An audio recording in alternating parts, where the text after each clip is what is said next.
Hey guys, what is up? It's Dusty here and welcome back to another episode of the Daily Crypto News. Today, we have a couple of different parts. One part about Ripple, XRP and the lawsuit, and another part about Cardano ADA, because both of these are very important right now and very interesting. So let's dive right into the Ripple SEC stuff. Guys, I'm gonna try to make it more concise, so only do one Ripple lawsuit update a day and to make it as action-packed as possible. Because today I've done two, and a lot of you guys are saying, man, it's taken such a long time, it's taken so much of the news. It's very important though for XRP. You guys got to remember, the SEC lawsuit here is most likely the most important part of the XRP price action, and so that's why I like to cover it all the time whenever there's something coming out. But I'm trying my best to make it as concise and as easy to overview as possible. But take a look at this. SEC will lose a lawsuit against Ripple, former SEC official predicts. Like, what? Say what, girlfriend? So, this is very interesting. In the years since the SEC sued Ripple, financial community has been divided over the legitimacy of the regulator's claims. And wow, apparently, one of the guys from the SEC is actually standing by Ripple's side. Now, during a recent podcast with Thinking Crypto's Tony Edward, Joseph Hall, the former SEC managing executive for policy, discussed the status of the case, how it was progressed so far, and what to expect moving forward. Quote, I am not sure what the SEC intends to prove in the XRP action either, end quote, Hall said, adding that he remains baffled as to why the SEC brought the case in the first place. He said the Ripple network has been operational for years to the filing of a lawsuit against them at the last minute. Ramifications of the SEC and the crypto business in general are enormous. So, according to Hall, the SEC, quote, has a lot riding on this lawsuit, end quote, and their entire regulatory effort may be effectively, quote, shut down, end quote, if they fumble on the merits. Ripple has a strong defense on the grounds that the SEC failed to give fair notice of its investigation, which again was in our earlier update for today as well about the fair notice. And individuals and corporations are required to be notified if they're being scrutinized by the regulator. The XRP community has expressed its dismay and concerns at the beginning. In Hall's view, the same is pretty compelling and might matter to a judge, but not necessarily act as a trump card. A change or a game-changing situation? Question, I guess. According to Hall, the lawsuit against Ripple may not end up in the manner anticipated by the SEC. A judge in the lawsuit may only ask one question.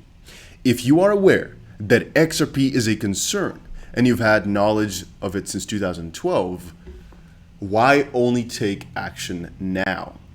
And that's going to be a very critical question.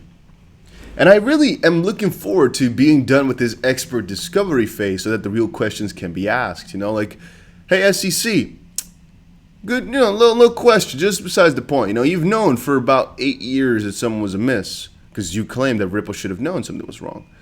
And Ripple tried to fight it out for years in the past. And you claim to know that they were doing something wrong, but you never warned them. You never said you're doing it wrong. They got legal opinions. Everything looked good. They weren't doing nothing wrong, but you thought they were, and they should have known, and the lawyer should have known, right? So how exactly should they have known then? And then they're saying, oh yeah, because of all these cases. And then the judge comes like, but none of those cases look alike this one. I'm like, yeah, but I mean, they should have known the president from, okay, maybe then the speech from but the speech was just an opinion, though. So how does that? Well, and then all of a sudden they start shivering all the way. They're like, what would Ripple?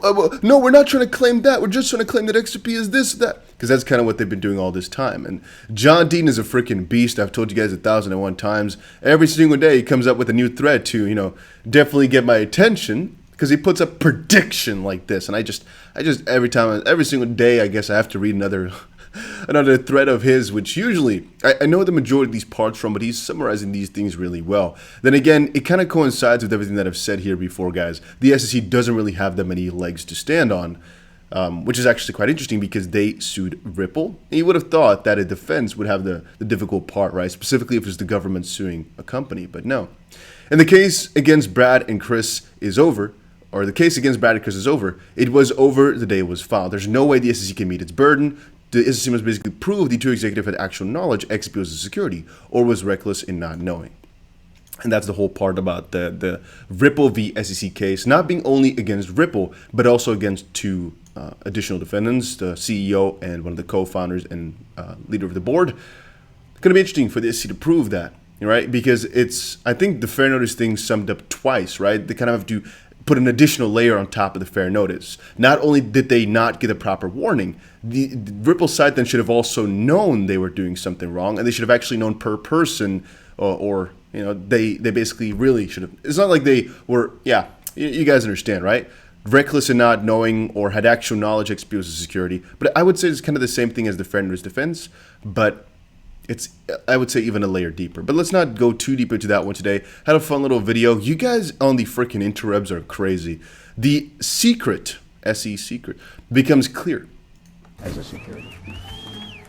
We do see it being highly decentralized. The governance is decentralized. It's just, I don't know if there's copyright on the music or whatnot, but it's just an entire video here with William Hinman and the Ethereum guys here, and John Dean watching this and kind of standing up in his chair thinking, what in the world is going on, watching this with his coffee, and everybody just bowing down for the William Hinman speech and throwing them roses and whatnot.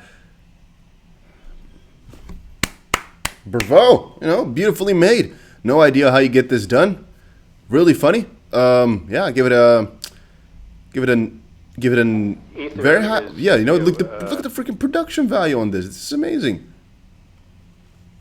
Oh, XRP Productions in there as well. Yeah, that was very nice. I can't say anything else except for that is very beautiful. Wow, right? Not sure what else to say. I'm not sure exactly who made this, but this is outstandingly beautiful. Another clap for the person who made this. All right, then, second part. XRP whales not holding back as mammoth accumulation spree nears $1 billion. I've said it to you before. The whales know the XRP case is set in stone. There's no way Ripple's going to lose anymore, in our opinion. Let this be clear. Ripple can still lose. Yes, officially yes. But it doesn't make sense. And so I've been accumulating XRP like a freaking hawk. All right, every single time I see a little bunny or whatever, I grabbed with my freaking claws like that. You know why? Because I think it's the best decision. I've gotten a lot of hate here in Dubai, you guys know. Mooncall, Da Vinci, they don't like XRP too much. And it's been fun to have a couple of discussions about it, thinking, man, honestly, don't you think they're going to win? And a lot of people say, nope, they're going to lose this one. I'm thinking, well, I took a look at the evidence. You probably didn't. It looks really good and really biased towards Ripple's side. So I'm thinking, and this is the theory I've expressed to you guys yesterday. If the risk reward looks like this, there is let's say it like this, right? If there's a 50% chance of winning and a 50% chance of losing. But if you win, you 10x your money. And if you lose all your money. If you got this bet in a casino, you would have obviously taken it. Because on roulette, you only double your money on a 50-50. Even less than that, 49 point whatever odds, right? And you still take that bet sometimes. So let's say again that we are put on the 50-50 spot, which again is very low, because I think Ripple has like a 95% chance of winning, but we get the drift. I don't want to say 99 because, again, there's a couple of things we're not thinking of, maybe not clearly. The fact that it's a government agency, the fact that what do we define as winning, all that parts come in. But I would say that XRP is not declared a security. Let's put it like that. There's a high probability of that. But the return, again, the return most likely is, let's say, at least 5x.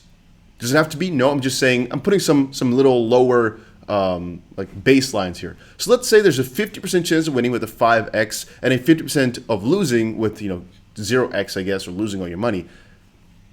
The expected value is still higher. You still have to take you still have to take it, in my opinion. So that's why I'm going really massively on this, because it's one of the best risk to rewards in my own opinion.